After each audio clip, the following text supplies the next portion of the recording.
Hello, here I am C. Paul Singh, President NISSMAT. I'll say a few words about NISSMAT. National Institute of Security, Safety, Management and Applied Technology was established in 1990, about 30 years back. Initially, the institutes were dealing with security issues, safety issues, and technical issues concerning security and safety matters. With the passage of time, our organization has become a think tank organization with about 100 scholars associated with us. We have covered a lot number of subjects on matters like safety and security, on management, on leadership, on communication, on role effectiveness, students' role, topical issues, on constitution, and for the last few years, we have been in the process of introducing some podcasts with our speakers. Today, in the present podcast which we are going to have on left-wing extremism, I have with me a learned speaker, Brigadier P. Suresh Nair. He was enlisted into the army and 16th Maratha Light Infantry in March 1972. Then he moved on to raise a new battalion, 26th Battalion, which he commanded brilliantly in the lower Assam regions. As a brigadier, he commanded an Assam rifle sector in Akhrur, Manipur, in very difficult days. He is a postgraduate from the Defense Services Staff College and his MPhil, which was done by him after his higher command course. He had a very successful tenure as a senior military observer with the UN peacekeeping operations in Cambodia. Decorated with Sena Medal for gallantry, VSM and BAR, he left service in April 2006. He's a member of the Kerala International Center, a foreign affairs think tank, and his contributions are seen regularly on military and foreign affairs in various issues. We thank him for being with us, Brigadier Suresh Nair. Thank you for coming with us. Now, let me introduce the subject. That is a left-wing extremism. Left-wing extremism in India refers to violent movements inspired by Marxist-Leninist-Maoist ideology. This movement aimed to overthrow the existing establishment through armed struggle and establish a classless society. Left-wing extremism is commonly also called or associated with Maoist insurgency. Sometimes we call it as Naxalite movement in India. The root of left-wing extremism in India can be traced back to West Bengal in Naxalbari in an uprising in 1967. Naxalbari is a village in West Bengal. It witnessed a violent peasant revolution against the landlords. The rebellion was led by the ideologues like Charu Maujumdar, Kanu Sanayal, and Jangol Santhal. They were all inspired by Maoist ideology. In 1969, the Communist Party of India, which was Marxist-Leninist was formed to spearhead this movement. The movement gained momentum and reached a transaction stage in 1970 and 1980.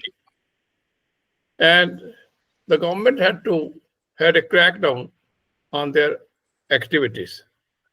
Brigadier Suresh, you may please elaborate the causes and also the geographical spread of left-wing extremism in various states of India. Often reference is made to the Red Corridor, which is there was in our country. Of course, today the state of Chhattisgarh is the most affected state, though at one time we had Telangana, Andhra Pradesh also badly affected. Further, Maharashtra, particularly the district of Gadchirli, was very badly affected by left-wing extremism, and it was the hotspot. With these words, I'll pass on to Brigadier Suresh to say a few words.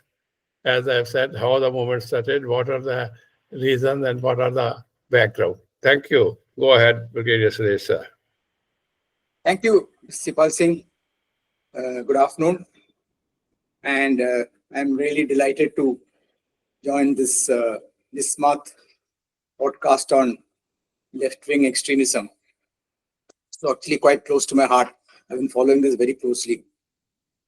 Now, before I per se start on the subject which you have given to me as geographical spread and causes, I just want to make a few interjections in the context of left-wing extremism and insurgency and how the army is involved, not involved, and why I'm here with little more, involvement than most of the army officers. Now, when the left-wing extremism started, as an army man, actually, as I mentioned, we are not quite up to date, or we are not involved or deployed in left-wing environment, and therefore not expected to know much about it. And actually, at the time of the movement, or when it peaked, there were a lot of loud roars and noises from all sides that the army should get deployed. When I say army, I mean the armed forces. Armed forces should get deployed. But the armed forces resisted. Why so? Because this is an entirely internal insurrection within the country, with hardly any worthwhile external assistance, and mostly confined to the interior areas of India, not having any connection to the external environment. External environment closer to our national boundaries could cause national security issues from the external point of view. And thus rightly, the armed forces stayed out of it and left it to the state police and the central paramilitary organizations to deal with this threat and to counter it. And I must say, they've done a tremendous job in containing it to a manageable limit, and in fact, as we will go along and see, almost eliminated this movement. Of course, the start was very slow. They suffered very heavy casualties. They took very heavy casualties. But as the team played on, they got on the job, and they've done a wonderful job, as I mentioned, in containing this terrible movement. I remember, I think, Prime Minister Manmohan Singh related this Naxalist movement as the greatest threat to India once upon a time. He said at the parliament, I think, if I'm not mistaken. Okay. That being said, let me now connect to myself. And by the way, I must thank Mr. Sipal Singh for the kind words he spoke about me. And I'm not sure whether I deserve all those. Yeah. Anyway, after I left the army or prematurely left the army, I joined the National Aluminium Company. It's mines and refinery in Damanjodi in Koraput district, Odisha. Now, a little background to that. In 2009, about 200 Maoist guerrillas launched a huge attack on the Nalco mines, specifically targeting the CISF magazine. CISF is Central Industrial Security Force. I'm sure Pal Singh is aware, but for the audience, who are generally interested with guarding of industrial institutions, including the parliament, I think. So the target was the mines, but specific target was the magazine of CISF. It was just guarded by about 20 CSF men. 200 armed guerrillas, well armed, well planned attack. And there were, as the result of this attack, there were 12 CSF men who were martyred, 4 Maoists were killed.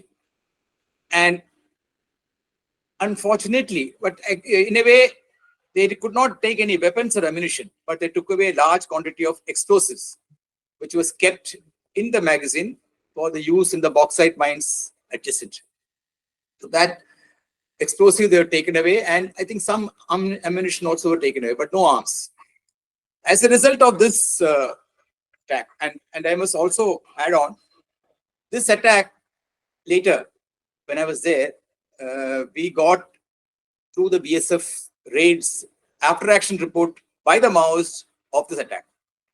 Very detailed, and it was, I mean, it was amazing, and one couldn't believe how well planned, like a military precise operation it was done. And aim of this operation was to test whether the guerrilla army of the Maoists, of the Naxalites, can be converted to a regular army. That was the aim of this attack. But unfortunately, the conclusion was that we are not yet ready for this at that point of time. So that shows the vigor with which the CSF, took this, retaliated. Anyway, this attack was very bad. I mean, at the central government level, there was a lot of thought process. And as a result of the study of this attack, they recommended to the Ministry of Mines to recruit a specialized army officer as their security advisor at the mines and refinery. And then they put out this advertisement, and I joined them in 2011, just soon after this attack, 2009, and the Nalco was just about recovering from the shock of this attack. I mean, it was just out of the world. So thereafter, when I joined, it was in a bad shape. And my first meeting with the security forces was at the DIG Orissa, DIG Koraput district. Was a very well, extremely competent officer who later rose to become the DGP of Orissa. And also he did this anti-guerrilla operation, anti-Naxalite operation, especially headed for a quite long time at Bhubaneswar also. Anyway, we interacted, and his first statement was that, Brigadier Saab, we can't do anything. It is just out of our hand. We just cannot do anything, because by that time, they had attacked most of the police stations in Koraput district, looted their armory. And I was there was a town called Narayanapatna, very close to where Nalco was. It was out of bounds. Nobody could go. There was a barrier erected by Maoists, and nobody could go inside that. Similarly, areas of Malkangri, where it was a cut-off area, there was no way anybody could go into those areas to tackle the insurgency or even look after the people there. So those were the heydays between Orissa and Chhattisgarh. The LW was at its peak, and over a period of time, from where the DIG told me that we are at a loss to do what to do, progressively the center intervened very strongly, and BSF was inducted into the sector. BSF was inducted in the sector, and that is the first great, change in environment. They deployed company operating bases all over, as would the army do in an insurgency area. And they started dominating the environment extremely well. And within about, I think, 2 to 3, 4 years, situation was much under control and things were cooled down, and violence had considerably come down, at least in the state of Odisha. Chhattisgarh is a different ballgame altogether, which I'll cover a little later. So that was the background to which, and then over my 6-year stay with NALCO, I had very close interaction with security forces, BSF, Cobra Battalion also got inducted. That is the Combat Battalion for Resolute Action of the CRPF. They were also deployed. I mean, I used to meet at least 3-4 times a week with all these officials, and we used to discuss mutually how to go about and what can we do, etc., etc. And I think it was a very learning experience for me. And of course, no direct involvement, only from outside, observing and giving some sort of whatever I knew I could give. So by about by the time in 6 years, which I served with them, I had really a very almost bird's eye view of the Maoist. Every ambush or every incident, IED incident, or took place, or the BSF or the CRPF, I myself also used to go and see, for myself how to evaluate, and therefore had a fair idea of their activities, their way of operation, etc. That much is a little, not brief, little elaborate background. Now let me come to the subject of geographical spread. Natasha, can I have the first slide, please? Thank you. There are abundant causes, but essentially it is related to economic and social development, essentially. Now, if I try to list them out, let's say first and foremost, especially in the second stage of left-wing extremism, what Mr. Sipal Singh covered was the first stage, which was put down forcefully, as he mentioned. And the second stage took off from Andhra Pradesh, actually. That I'm sure he will give a discourse on that later. So, especially in the context of the second stage, which triggered the second movement of Maoist extremism, the tribal discontent is at the top. It's basically because this is related to opening up of Indian economy and large areas of mining being carried out by the government of India, and that leading to the discontent and social inequality with the tribals and the surrounding environment. Now, there was a massive displacement of tribal population in the Naxalism affected states due to development projects, mining operations, and other reasons. As I just mentioned, I can give you an example of NALCO. 1981, the refinery and mines were established, and it was just a barren area, all inhabited by tribals, and then came in the this public sector company, and they have tried their best to some sort of a compensation to all the tribal people there. But however it may be, it was at least I felt that it was not sufficient in keeping with the amount of revenue NALCO was generating. So and it was in a way the refinery complex in Damanjodi, where every employee got more than 1 lakh, per even the smallest employee got 80,000, 90,000, and all around them absolutely abject poverty. And even in 2015, I saw the tribals roaming around in Langot. That is the type of state. I won't blame NALCO particularly, because they were into bauxite mining. That is their job, and that's to create aluminium, and they did so. But whatever corporate social responsibility they were to hand over to the government or to the administration, they hand over to the collector. Collector would thereafter invest in some bus stand or a school in the Koraput township, not where the mine is located, where the tribals are located, and where the tribals are in abject poverty. That is a type of mismatch in our system. Of course, later on, I think most of it was put right.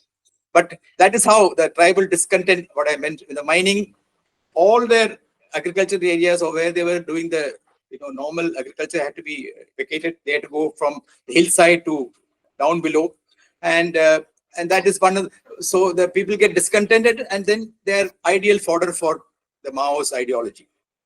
Then, of course, there is a Forest Conservation Act 1980, which deprives tribals who depend on forest produce for their living from even cutting a bark. the tribals exist on forest. That is their basic instinct of survival, unless the government provides them alternatives. So when you do cut off that total, survival of the tribals, they get discontented. Therefore, they are easy targets for Maoists. Such people who do not have any source of living are taken into Naxalism by the Maoists. Maoists provide them arms and ammunition and money to such. They provided money in the initial stages. They used to give the money to join the organization. Then the gaps in socio-economic system. The district that makes up the Red Corridor, as Mr. Sipal Singh was saying, are among the poorest in the country. Areas such as Jharkhand, Odisha, Chhattisgarh, and Telangana, which is formerly part of Andhra Pradesh, are either impoverished or have significant economic inactivity, or both.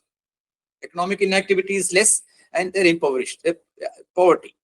Bastar and Dantewada districts of Chhattisgarh have traditionally been sparsely populated, but rich in natural resources, also include some of the poorest tribal regions. The Naxalites progressively achieved influence and control over local tribes people through a combination of political mobilization around poor governance, land rights, livelihoods, and social inequity. And of course, use of force by torture, by killing police informers, by killing anybody who's against the organization, who doesn't support the organization. So it was actually a blackmailing sort of a thing, at least towards the fag end of the this process. The key characteristics of this region is non-diversified economies that are solely primary sector oriented. They are only dependent on one or two to develop their economy and living. Agriculture, sometimes supplemented with mining or forestry, is the mainstay of the economy. It's often unable to support rapid increases in population. Region has significant natural resources, as I mentioned, including mineral, forestry, and potential hydroelectric generation capacity. Odisha, for example, has 60% of India's bauxite reserves, 25% of coal, 28% of iron ore, 92% of nickel, and 28% of manganese reserve. Similarly, the story with Chhattisgarh. Next, please. The area that's now coming to social conditions. The area encompassed by the Red Corridor tends to have stratified societies.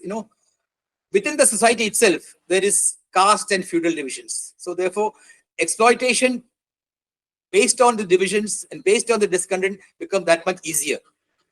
Much of the area has high tribal population, as I mentioned, or Adivasis, including Santal and Gond. Bihar and Jharkhand have both caste and tribal divisions and violence associated with friction between these various groups, as I mentioned. So it's very easy to exploit such discontented groups. Andhra Pradesh Telangana region similarly has deep caste divide with a strict social hierarchical arrangement, with Chhattisgarh and Odisha have significant improvised tribal population. I must at this point take you back to Kerala also. In the first installment of Maoist insurgency or left-wing Naxalism, it was referred to as Naxalism more than anything else those days. Late 60s and early 70s. Kerala had its own share of Naxalism, and it has become a big folklore of thereafter. The north of Kerala it started. Correct. And very famous lady called Ajita was involved, and essentially it was against feudal landlords, and it continued through the late 60s to early 70s, and many of the landlords were beheaded, and their heads faced on the veranda next day morning. That is the type of terror they spread at one point of time. And interestingly, the government was led by EMS Namboodiripad, who was also a communist. And it was forcibly and very ruthlessly curbed by the then government. Again, there were lots of stories of torture, etc. But suffice to say, Kerala had a hand in this initial movement. And of course, even now, some parts of Kerala, northern Kerala, are Naxal affected. Okay. Government measuring its success on the basis of number of violent attacks rather than development done in the Naxal affected areas. Actually, this is a past story. Now it is not so. Earlier, it was more how many killed, how many injured, that was sort of not going into the nitty-gritty of why it is happening, root causes, as they say. Absence of strong technical intelligence to fight the Naxalites. I mean, I'm absolutely with that. At least during my term there, they had nothing to get intelligence from. Of course, later on, helicopters came, drones came, and you started developing an intelligence grid, etc., etc. And that, of course, that led to success. Infrastructural problems. Sorry. I'll interrupt a little bit. You will continue with this. You're right. The initial stages, I'll just like to backtrack a little, that when it started in Naxalbari area and Khairabad area in Bengal, at that time Bengal was also basically a communist coalition. And they thought that probably the coalition government communists will support us. That was their viewpoint. But unfortunately, they didn't get the support. What happened was that initially they also didn't have weapons or arms and ammunition as sophisticated as they had later.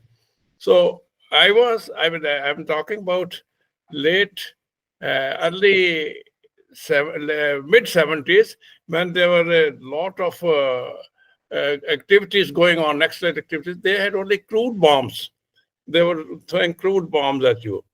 In no time, the government thought of having a operation. At that time, it was called steeplechase operation.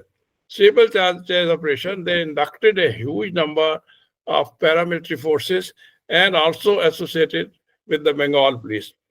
I was at that time posted in a place known as Durgapur, which is in Asansol district. My battalion was located there. I was posted to a battalion. There was some indiscipline in the battalion because they had gone out on a Guru Nanak birthday, some boys, and the Naxalite had two boys were killed by Naxalites by piercing swords and daggers into their stomach. Imagine, that was the state of arms and ammunition which Naxalites were having. Anyway, we were inducted, so they were headquartered at Calcutta. I had to move from Durgapur to Calcutta with my convoy to attend the meeting to contain Naxalism and how to deal with that. By the time I reached Naihatti, that is from Durgapur to Calcutta, en route is a place called Naihatti. This is an industrial belt.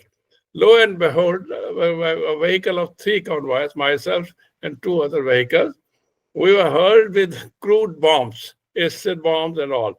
And fortunately, in those days, we had our vehicles embellished with sort of steel wires and all. Nothing beyond that with us also. We didn't have these sort of sophisticated fit. So 2 of these grenades, hand grenades, hit my boys at the rear. I mean, by the time they hurled the grenade, my vehicle had gone. But other vehicle, and they hit 2 boys. One of the boys lost his one eye and the right cheek because a acid bomb was there. The other boy lost his ear and cheek. One nose and cheek, one ear and cheek. Anyway, they were admitted in the hospital. Now I'm coming back that was a state of initial movement. Then the support came from the ideologues. And another point, that after some time at Durgapur, one of their general secretary, he was going about propagating the movement, the doctrine of the movement.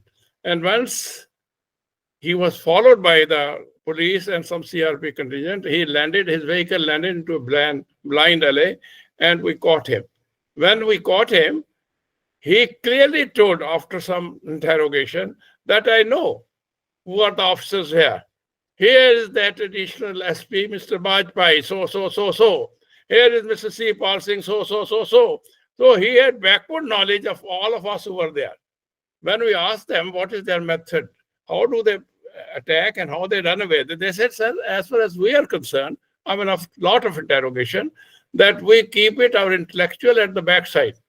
When we go on an operation, the intellectual who are there with their group are not allowed to be harmed. So if we are attacked, the intellectual go away and join another group, and then they indoctrinate it. So then we asked that an incident had happened where one school was attacked. And in that school, you had stabbed the teacher 19 times. What was the need of, I mean, they had killed some other, but one teacher was stabbed, headmaster was stabbed 19 times. Why did you stab him 19 times? I mean, I said, you could easily, he was killed by the time after 3-4 stabs. Why are you? He says this shows, I'm coming back, Brigadier Suresh, the intensity of hatred we have for these bourgeoisies, the intensity of hatred we have for the middle class people and economically good people who are not supporting us in a classless society. So in any case, he was admitted in a hospital because he was also injured. We have got him some interrogation where he was admitted in a hospital in Asansol. And lo and behold, and West Bengal police was there as a guard. After about 17 days, that person could escape from there. So that was the initial stages of this. I'm backtracking. That was the initial stages of this. And you're right.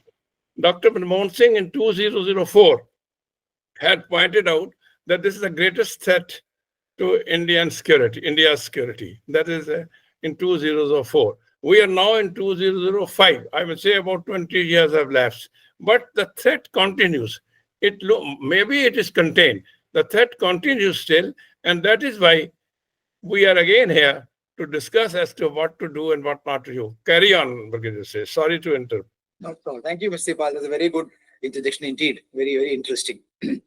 Okay, next, causes I would, it is one of the most, or let us say, other than the economic side, infrastructure, lack of infrastructure development.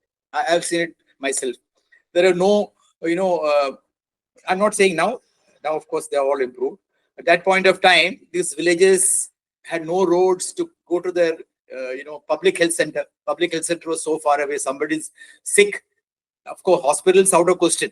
Even PHC, which is not hardly manned, but even there, to reach there are no roads, no tracks, no bridges, and no connectivity, no mobile connectivity, no landline connectivity. So infrastructure is very poor in these villages. So again, that leads to discontent when you see across the other places well-developed infrastructure. That is where the social inequality starts and where they want, equality amongst people. And rightly so, there is no reason why the government should not have developed these tribal areas earlier also. Of course, they must have we have the economic problems. We were not that rich a country in those days. Now we are much better off. So those could have been the reason. But anyway, communication network, road infrastructure, hospital infrastructure, school infrastructure, water infrastructure, all those were lacking, and I have seen it for myself.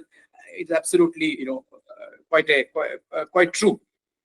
Then once the security forces give a sort of clearing in that area, administration doesn't follow up. Administration has to follow up. Same was the case in J&K also. Once some sort of semblance of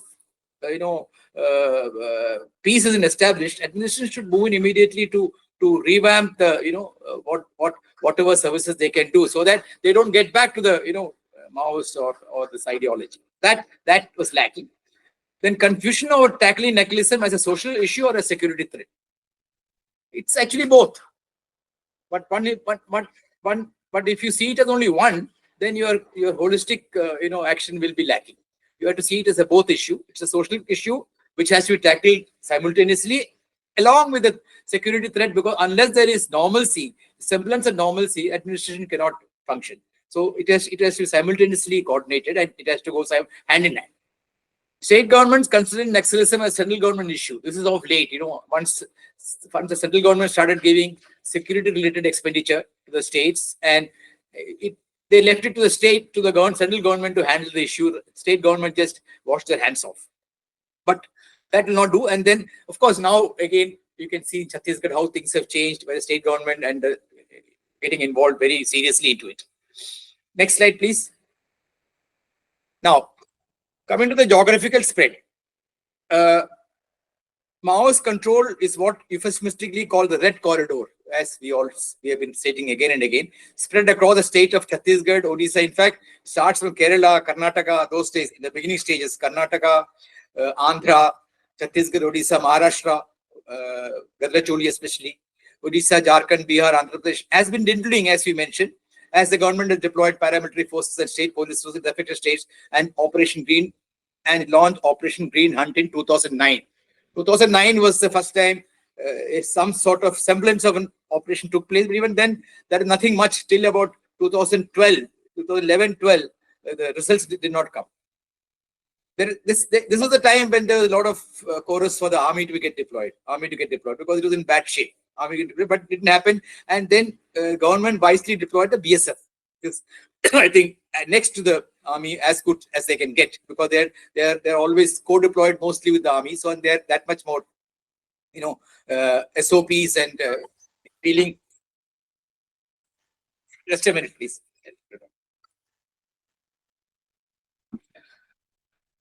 Okay. So when the BSF came and the CRPF came, then the local police also developed their own network, and then the whole thing got coordinated very well. And therefore, thereafter, the movement started dwindling. Their presence has considerably gone down from nearly 200 districts across 20 states at its peak. It stood at 96 in 2010, have come down to 46 in 2021, and only 38 districts in 2024, with effect from April 2024 across 9 states. So you can imagine how much of progress Government of India has made to contain this menace. Next slide, please. Yeah, this was the red corridor, as they say, in 2007. You can see most of the southeastern regions were affected completely, right from Kerala right up to West Bengal, even Tripura. So this is the state when even in Uttarakhand, Dehradun, those days. So 2007 was this. Next, please. This is 2014. Much containment has taken place, and you can see a lot of improvement in the spread, geographical spread of Maoist. Next, please. This is as of today, as of now. Only very few states. Steep decline in Naxalism violence in 2022, and thereafter further in 2023. Of course, 2024 I'll just cover a little bit later. Next slide, please. These are the various 38 LW affected districts of India now. Andhra Pradesh, Chhattisgarh, Jharkhand. Kerala has got 2 districts. Madhya Pradesh 3, Maharashtra 2, Odisha. Koraput has come out of the list because of the good action by the BSF and the state police. But still, all the districts mentioned here are underdeveloped, totally underdeveloped. But now development has come. But even then, there is issue. Dantewada had just come in news recently. I'll cover it later. Telangana 2 districts and West Bengal 1 district. 38 districts were affected. Out of it, only 30 are, I believe, seriously affected. And now I can hand you over back to Sipal Singh to get on to the next part. Very comprehensively covered, Brigadier Suresh. I'll just like to refer for the information of the viewers certain major incidents, and then what was the holistic government response to that.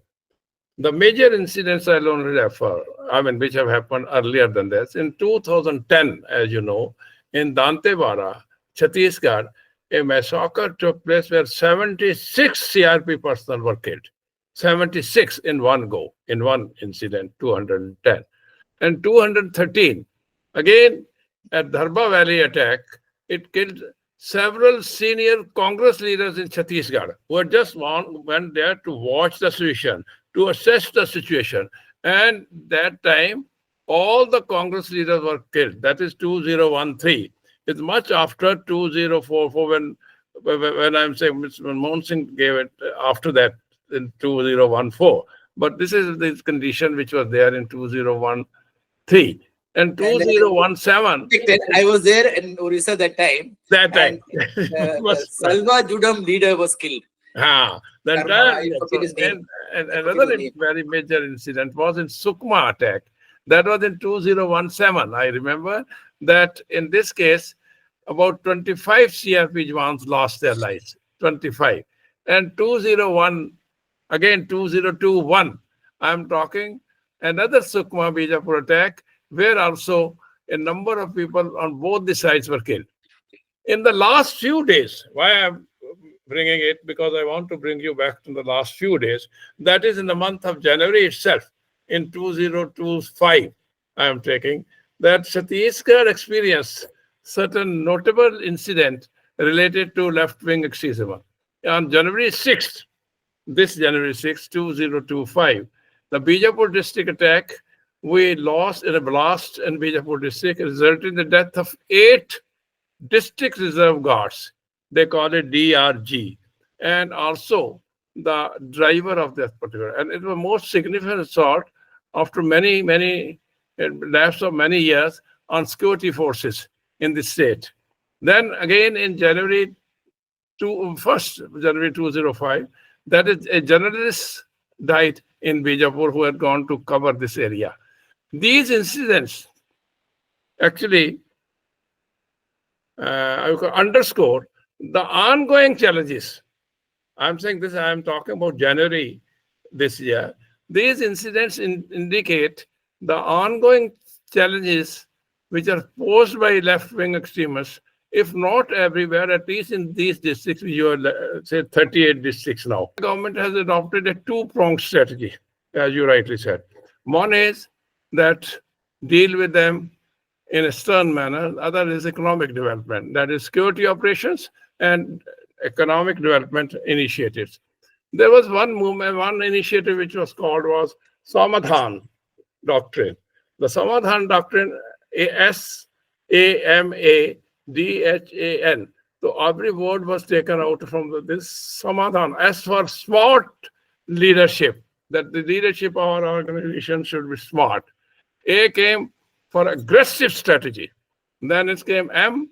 M was motivation and training of those people. Then it came again A, that everything should be actionable. Then it came again D. It was we have got a dashboard sort of indication, D for dashboard indication as to what is the performance outcome of a people. Then it came to H. They said harness all the resources and technology resources when you are dealing with them. Then they said again A, then action plan for each theater should be separated. Then again it came to N, that with no access to any finances to be given to these tribals from anywhere. That is the finances, the financial resources, they were to be stopped and cut off. What I'm saying, it emphasizes on a multi-pronged approach involving coordinated efforts from every source, every possible. Further, some special central assistance was designed. They call it at that time SCA, which was to provide not only development to the left-wing affected sources, but also to provide the central forces as and when needed. Immediately you rush the central forces there. Then they said also that rehabilitation scheme should be there, that every person who is surrendering to you or who surrenders to you at the time of operation, he should be rehabilitated. But I'll now request Brigadier Sureshji to please elaborate on the current state of LWP. I will given the 80 days further outlook or further challenges, because I have listed some of these things, what were two-pronged attack strategy. But what do you see? Can you think that these elections, these elements, can they be controlled with a continued only security efforts, or with both security and development efforts, or you think there's some other novel method? Because I am of the view that despite all these methods adopted by them, they are continuing, they are persisting, they are sustaining. A few days back, when our present Home Minister visited Chhattisgarh, he had very sternly warned, either you surrender, we'll give you rehabilitation, or I'll eliminate them by March 26th. Now, this is what he laid on line. Do you think it is possible? Or you think that is worthwhile? It's only a trial. Do you think that they'll be able to be carved down like this? What are your views, Brigadier Suresh, on this subject? Thank you. Thank you, Sipal Singh. Now, next slide, please.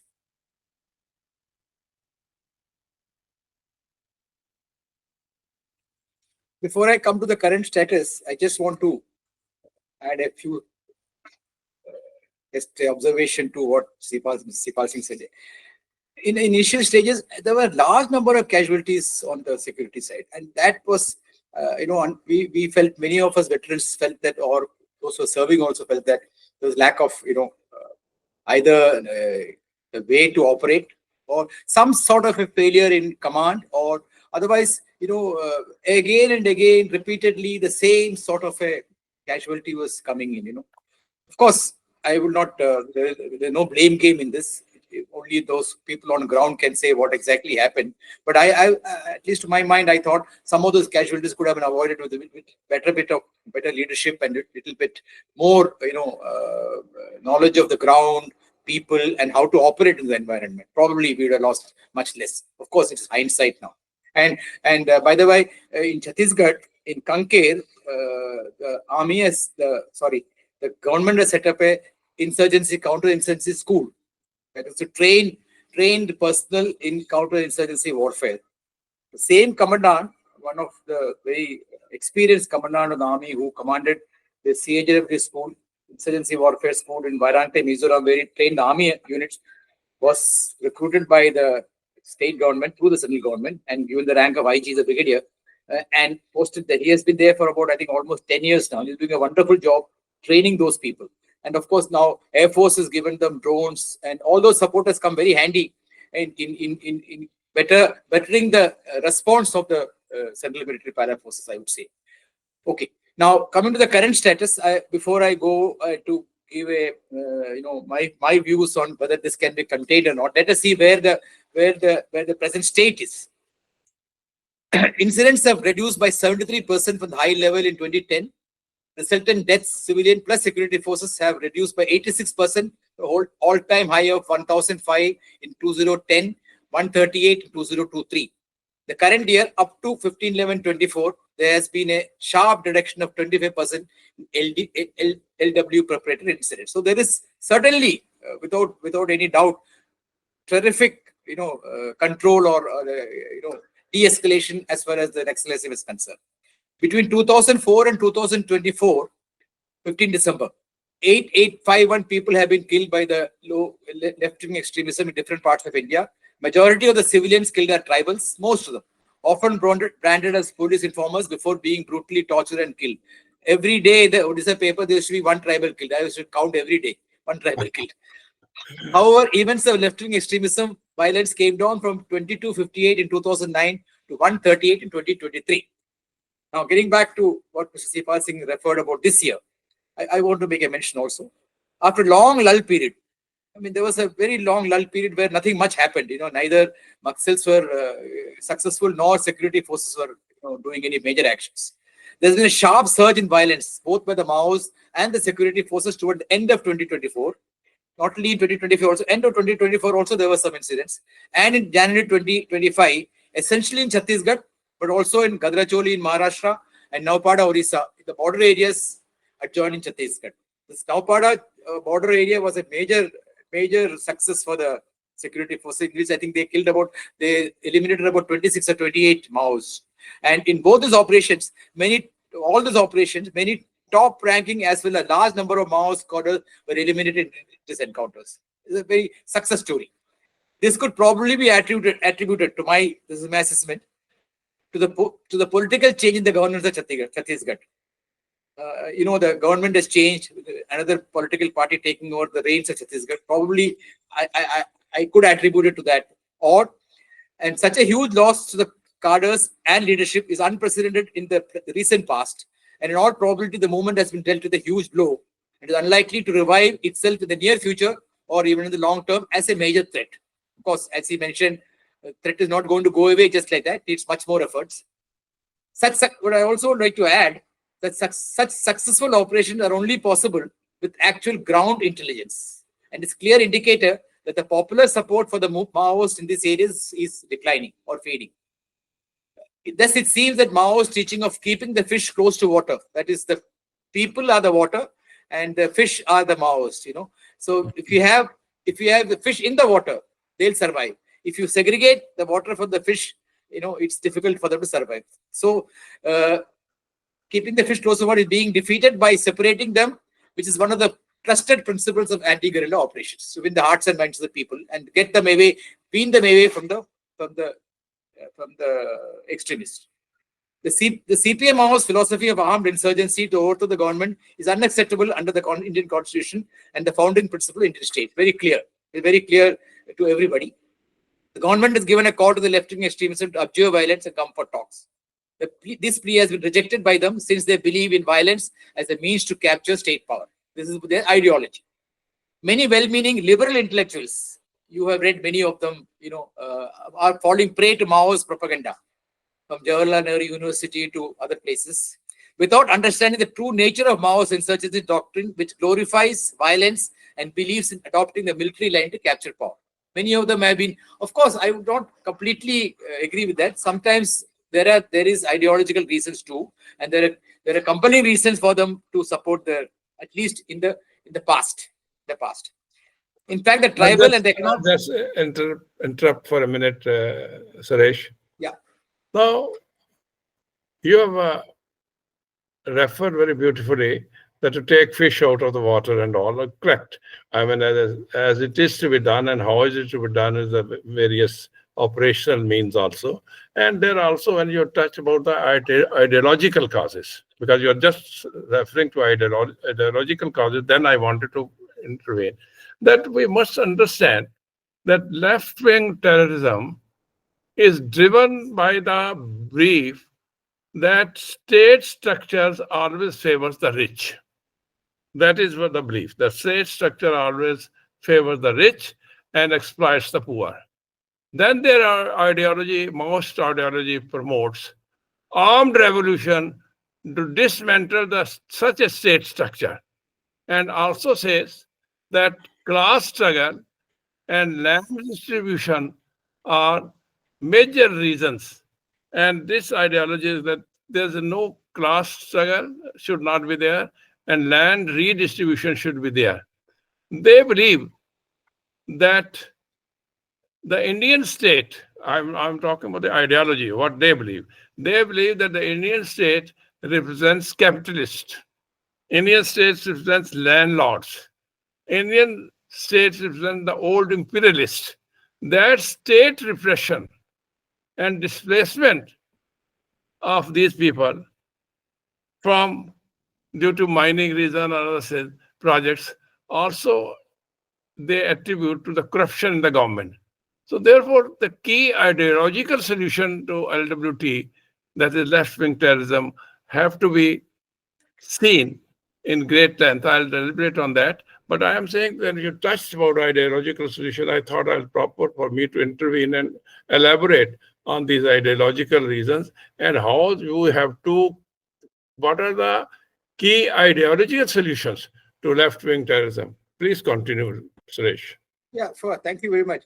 Actually, this ideology, communist ideology, is what you are mentioning. It's ideology which is very prevalent still in Kerala.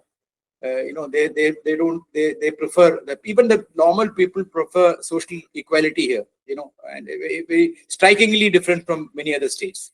Here you will find a new car. If it is parked, somebody will come and scratch it to show that you don't deserve this car. That sort of a ideology is there. Of course, how long will this last? That is the point. It was okay when there was deprivation, when there was poverty. Even in the past, if you see the history of guerrilla warfare, history of such actions in China, great leap forward. Then in Cambodia, the whole city of Phnom Penh was evacuated by the Khmer Rouge, and all the intellectuals were killed. All the doctors, all the carpenters, everybody was killed, and to make a classless society. But did it work? It did not work. So it worked for a shorter period of time, and thereafter, now one of the most capitalist societies is Cambodia, where I served as a UN peacekeeper, where there's nothing. Now today it's thriving on tourism and thriving on all sorts of things. And of course, China is there. China too, communist ideology to an extent, and now I think they have opened up more than even India. So I'm not sure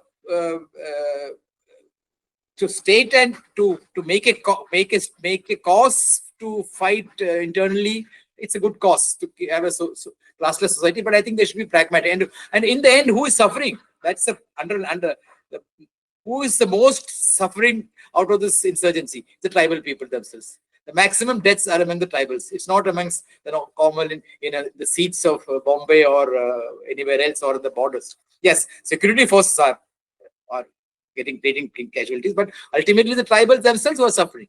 So they have to understand, and that part of, I think that Samdhan is also propagating to the people the lack of this import or this ideology, how much sense or no sense it's also part of the through radio broadcast and TV broadcast and paper broadcast to convey to them that this ideology is okay, but the sufferers are you people. Therefore, you have to see what best is for you, and what the security forces have done, what the government has done, compared to what the Maoists have done for you. So that sort of a propaganda is also going on.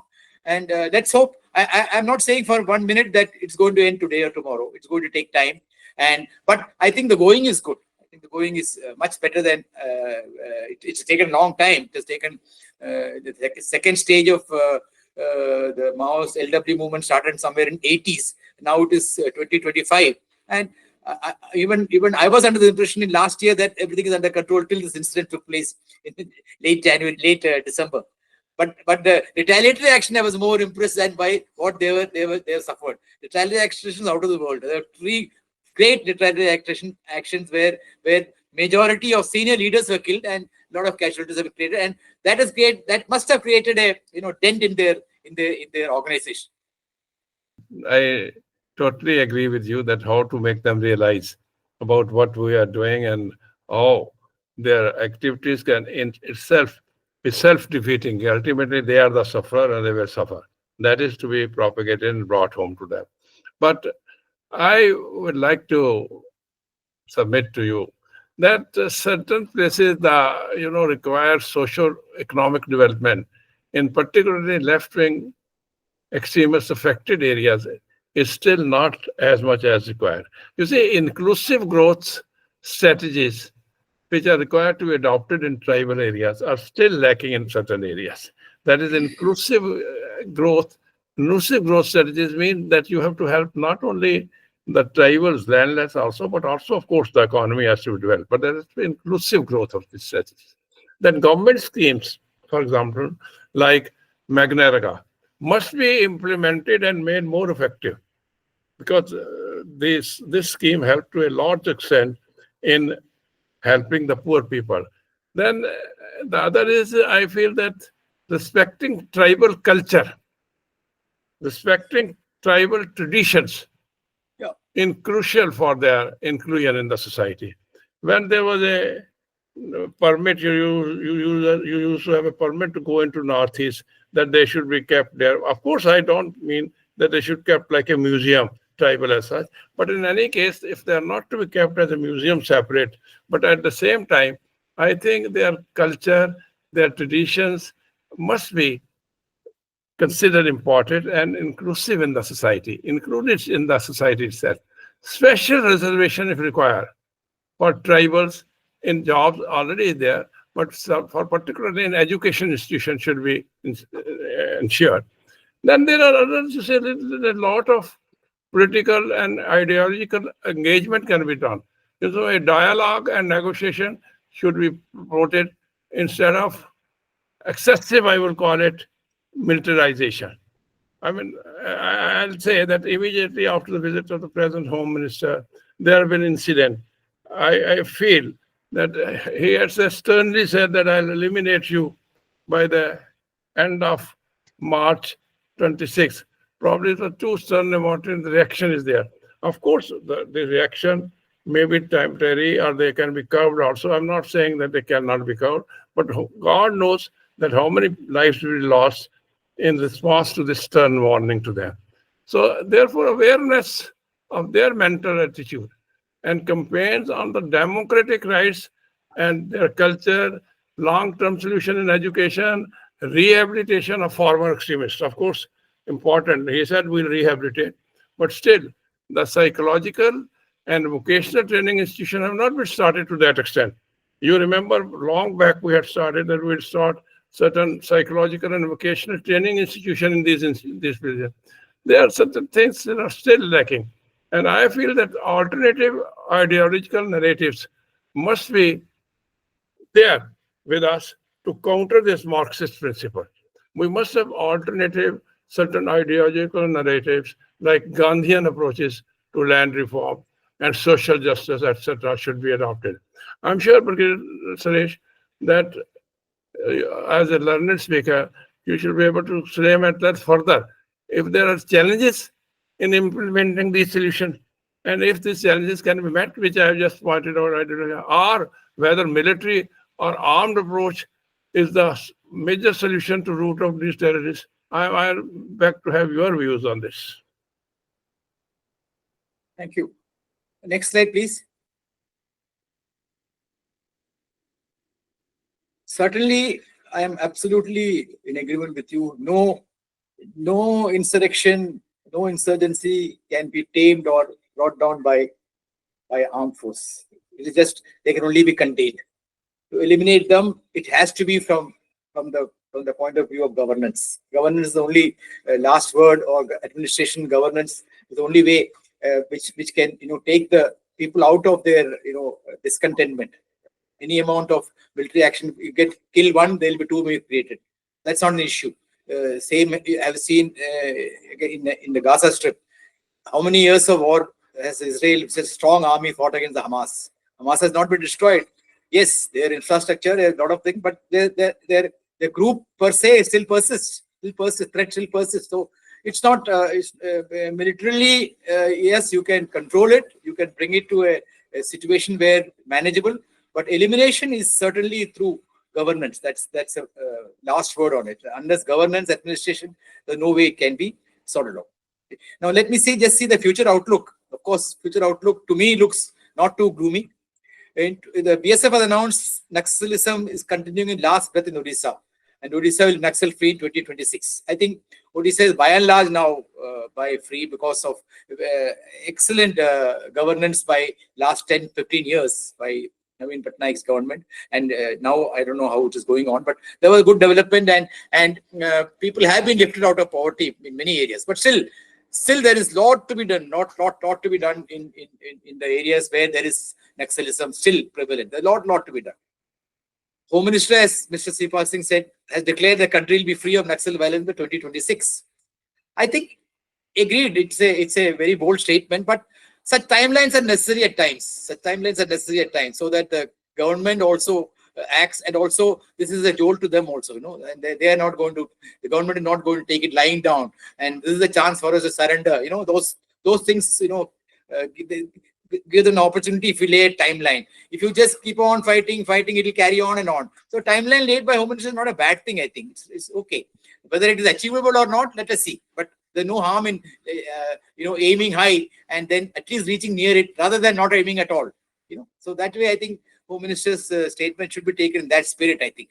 Of course, I only hope that they do not go, whole hog and start, doing extrajudicial actions to eliminate Naxal violence. So that is the only thing we're worried about. I think if the government or the people on ground take it sensibly, this is a good thing. As an intellectual, as an ex-army officer, you are right that they are not. I mean, it has to be timeline in Sudan, but how it is considered, how it is assessed by the Maoists, that is the question. If you want, every time we had something to do with the Naga peacekeeping, every time we had something like a ceasefire and all, they came back rebounded. So I agree that we should have a time limit, all right. But the time limit, if is considered other way around by them, then there will be more loss of lives and property, and this may prolong. Anyway, your view is well taken. Anything else you'd like to say before I give the concluding remarks? Yeah, then a number of incidents have come down, and now some innovative measures will be taken by security forces. LED incidents, those have to be brought down by better management and better training and better experience. Now, of course, they are very, very experienced, and states play a vital role. That's where they should not leave it to the center alone. States play a vital role because it is the local police who are the best to handle it, because they are the ones who know the ground. They are the ones who know the people. They're the best to handle it. So they must create organizations like sometime back there was a organization called Salwa Judum in Chhattisgarh. Of course, it was judicially disbanded, but it helped. It helped a lot in killing of to contain the Naxalism in Bastar area and Dantewada area. Surrender policy has to be rationalized, and what is promised should be given. It's not that you pay, you give, and then you don't surrender. So because that is one great attraction for them to give up arms. Surrender policy, if not amnesty, at least some sort of a level where they can hope to live a normal life in a few years' time once they have surrendered, and some economic benefit for them, and that has worked quite well. But it should be streamlined very well again, and so that will lead to much more surrender. I read the other day, Karnataka declared the last Maoist surrendered. I think day before yesterday news. Karnataka said with that our Naxalism is free. So similar surrender policy is a good tool to induce them to shed violence and drop down arms. Focused time-bound approach. That's what I mentioned just now, to completely eliminate, which the Home Minister has already given. And above all, economic and overall development of LW affected areas. That is the most important aspect of the whole, in the sphere of LW, not just military. It has to be economic and overall development of the LW environment. Thank you, Mr. Pal Singh. And then I'll just cap up that we have discussed at length, and broadly we have covered most of the point. But some intellectuals think that it's natural that violence escalates to a point, and irrespective of the state response, it wither away. I think that is not to be considered in that seriousness, that it wither away automatically. Then it seems that the intellectuals are in the habit of having some sort of rhetorics, which are most of the failed rhetorics, that we should have policy, we should have intellectual, and ultimately everyone should be brought at the same level and all. There are just empty rhetorics and brilliant ideas, but to meet the Naxalite challenge in these brilliant ideas may be a little difficult. One fundamental problem faced in dealing with Maoists is the demarcated constitutional responsibility. You rightly touch indirectly. You said state's responsibility. So I'm only bringing your point into limelight. It is to be seen if the states would take up their constitutional responsibility for law and order. The constitutional responsibility remains with the state. It is to be seen how far the state takes up the position of managing law and order. Is it possible to deal the most depredations with the existing constitutional framework? That is where most often than not, it is the responsibility of the state, unless the state demands some forces or they are considered important from containing terrorism. I feel as far as the operational thrust is concerned, there's no question of denying your approach that there has to be operational thrust. Forces belonging to, but the operational thrust lacks sometimes. That I have seen myself in the days of heydays of terrorism in Punjab. I was fully involved with this KPS Gill, as you know. So forces belonging to different organizations in the field are governed under the rules, regulation, and operational procedures of their own respective organization. In fact, their own organization, command and control structures are different. Their performance assessment is reviewed by their own officers in terms of what is laid down for them. The prospects and promotions are having a uniform sort of assessment in these areas for everyone is still not there. I mean, I had about hundreds of companies, more than 400 at one time, more than that in Punjab as an IG operational with Gill. Every time we had to frame a different structure. Sometimes we had a sector scheme. All right, this force which comes under this sector will be by and large assessed by so-and-so operational IG, so that they come under some control. So there has to be some way out of this constitutional responsibility, and at the same time, the heterogeneous forces which are deployed in place, how they can come or they can work under one control. Of course, laxity of governors, deep-rooted corruption in the government, etc., are there, in the administration, etc., they are always there. But the poor and the people who are subjugated, they feel they are subjugated, they do not consider these things, that this is laxity of government. They always will know the government is not doing this thing. There's a corruption at the root. Maoist ideology can be, I feel, countered with only social justice. And I don't feel that this can be done unless there is a holistic social justice and people feel, yes, This is social justice where we are also held. On the whole, I feel the approach, of course, operational thrust has to be there, but without ideological rhetoric that you have to do this thing, yet there have to be some way where we are able to convince the tribals and the unprivileged, underprivileged people, yes, we are doing this thing for you.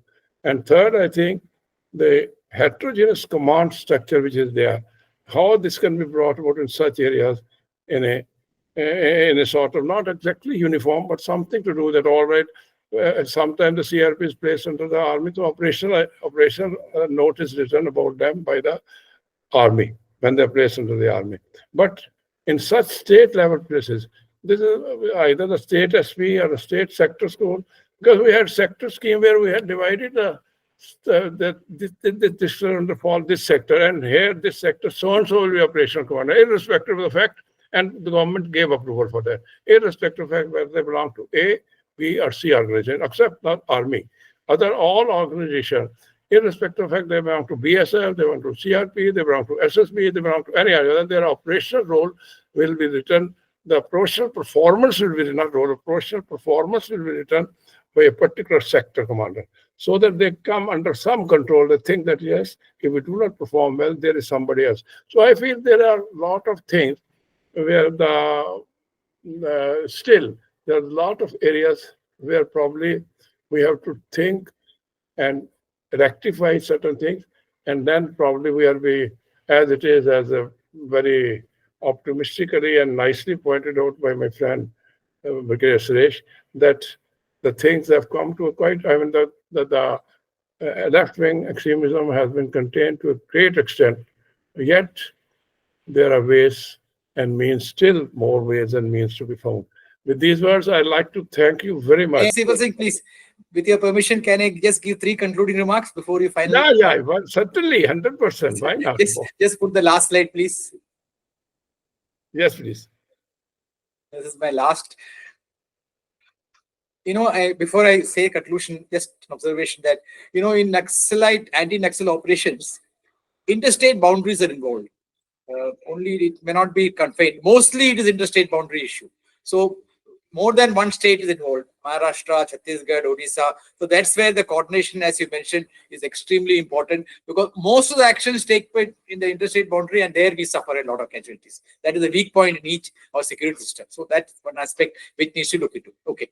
As a concluding remarks, I would say insurrection movements are essentially due to abject poverty, economic and social inequalities in the society, leading to exploitation and subsequent discontent. It is a given.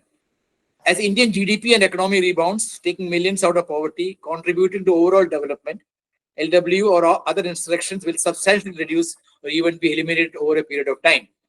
But that should not lead us to complacency, and successive government must ensure that the lessons learned from the past are not ignored, but implemented through good governance across the board without prejudice at all. That is my last word on the subject. And now I thank you very much for giving me the opportunity. There's nothing to be added except one line, that long back, the Minister of Panchayati Raj had commissioned the Institute of Rural Management, Anand, that is IRMA, IRMA. They submitted a report for an independent assessment of ground realities in the most dominated lands areas. The IRMA was also submitted a report, and they submitted a report. I feel the report is quite exhaustive, but a lot of things are yet to be done. I feel that the government or the state authorities could go into that and try to see as to what are the points which probably they can implement. That is only my last word, that it was a very exhaustive report, and it was Ministry of Panchayati Raj which had commissioned this institute. With these words once again, I thank you, Brigadier Suresh, for being with me, helping us to understand the left-wing extremism. And I hope our viewers will like this particular dialogue. Thank you very much, Brigadier Suresh. Thank you very much. Thank you, Mr. Sipal Singh. Thank you very much.